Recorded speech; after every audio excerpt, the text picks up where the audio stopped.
नमस्कार दोस्तों, आप सबका स्वागत है मेरे चैनल में। आज मैं आपको पंचतंत्र की एक कहानी सुनाऊंगी। शीर्षक है जादुई नींबू का पेड़। एक समय की बात है, एक गांव में एक परिवार रहता था। उस परिवार में 3 भाई रहते थे। 3 भाइयों की अभी शादी नहीं हुई थी। तीनों गांव में खेती करते थे। बड़े वाले का नाम अमन, उसके बाद वाले का नाम मोहन और सबसे छोटा भाई राजू था। अमन और मोहन काम करने में बहुत ही कंजूस थे, अर्थात कामचोर थे। वह छोटे भाई से ही काम करवाते थे। जब भी कोई खेती का काम हो या लकड़ी काटने का या किसी प्रकार का अन्य काम हो, वह छोटे भाई राजू को ही काम करने के लिए बोलते थे और बड़े भाई आराम करते थे।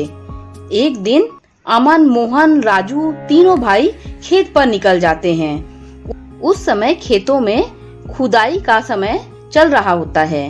अमन और मोहन दोनों एक पेड़ के नीचे बैठ जाते हैं और छोटे भाई को खेत खोदने के लिए बोलते हैं। छोटा भाई राजू अपने बड़े भाइयों का कहना मानता था। वह किसी भी प्रकार से उनके द्वारा काम बताए जाने पर मना नहीं करता था। जब राजू खेत जोत रहा था, उस समय मोहन और अमन दोनों राजू को बोलते हैं कि राजू, खेत खोदने के बाद जंगल से लकड़ियां लाना। राजू बोलता है, ठीक है भैया, मैं जंगल से लकड़ियां लेकर आऊंगा।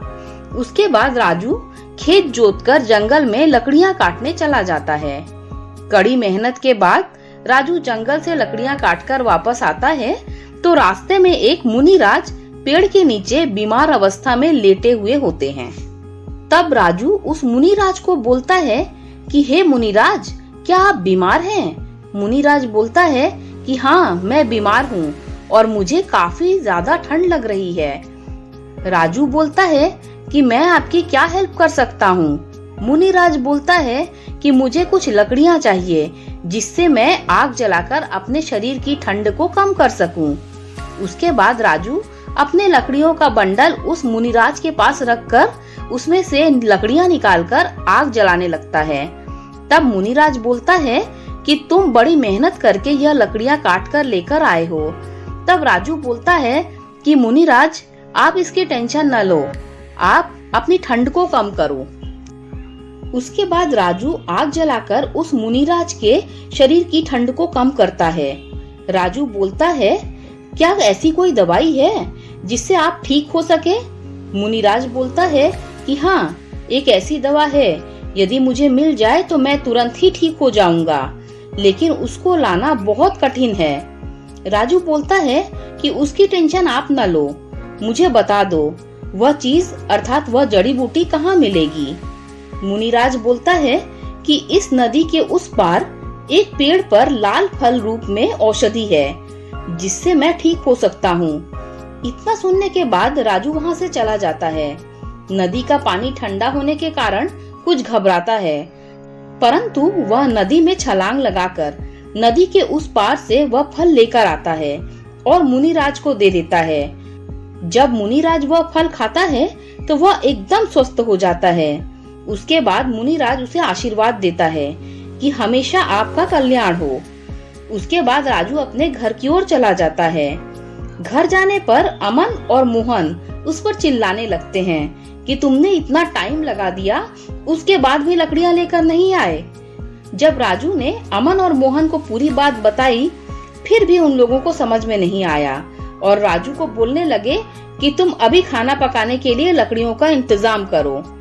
तब राजू ने लकड़ियों की व्यवस्था करके खाना बनाकर खाया। दूसरे दिन यह सूचना मिलती है कि राजा की राजकुमारी काफी बीमारी से ग्रसित है। यदि कोई व्यक्ति उसकी जान बचाने में कामयाब होता है तो उसे आधा राज्य और उस राजकुमारी से उस युवक की शादी करा दी जाएगी। यह बात तीनों भाइयों ने सुनी।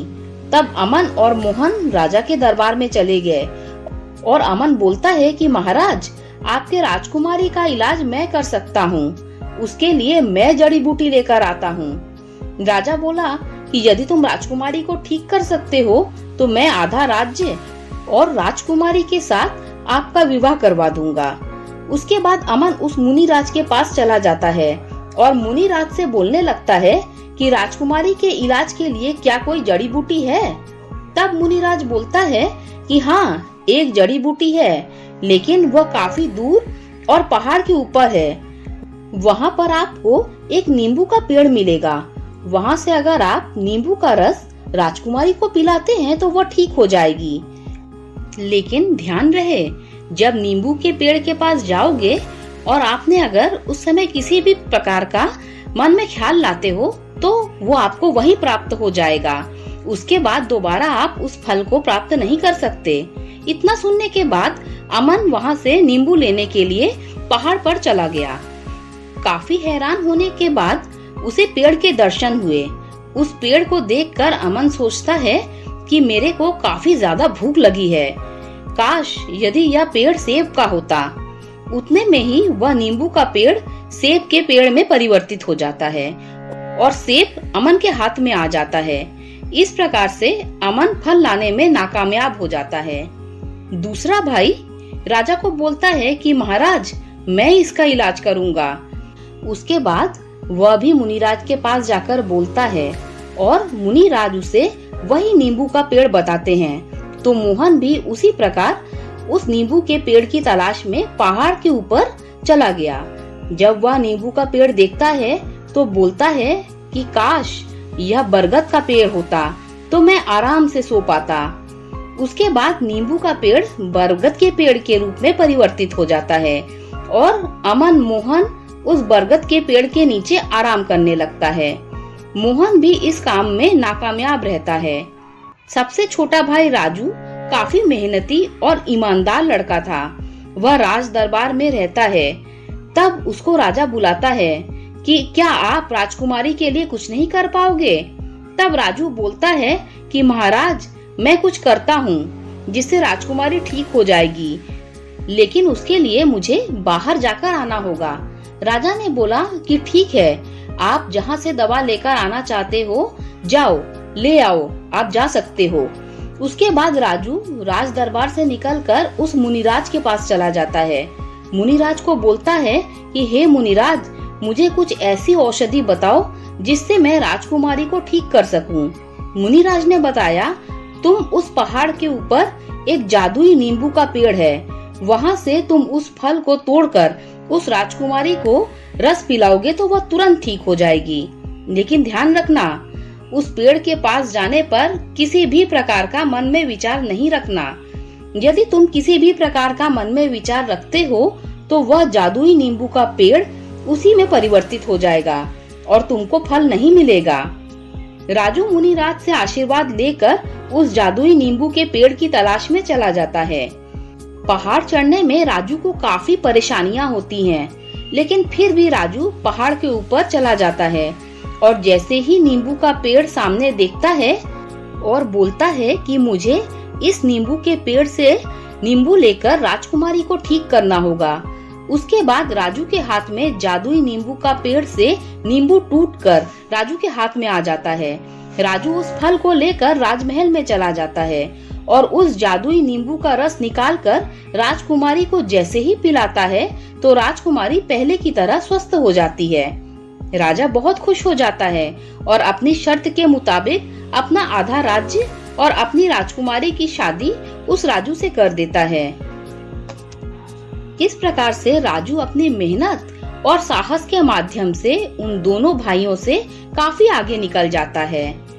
इस कहानी से हमें यह शिक्षा मिलती है कि निस्वार्थ भाव और दिल से की गई मेहनत का फल काफी अच्छा होता है। दोस्तों, अगर आपको ये कहानी अच्छी लगी हो तो लाइक कर दीजिए, मेरे चैनल को सब्सक्राइब कर दीजिए। जब आप मेरे चैनल को सब्सक्राइब करें तो बेल का आइकन भी प्रेस कर दीजिए, जिससे मेरी आने वाली सारी कहानियाँ आप तक सबसे पहले पहुँच जाएगी। Thanks for listening.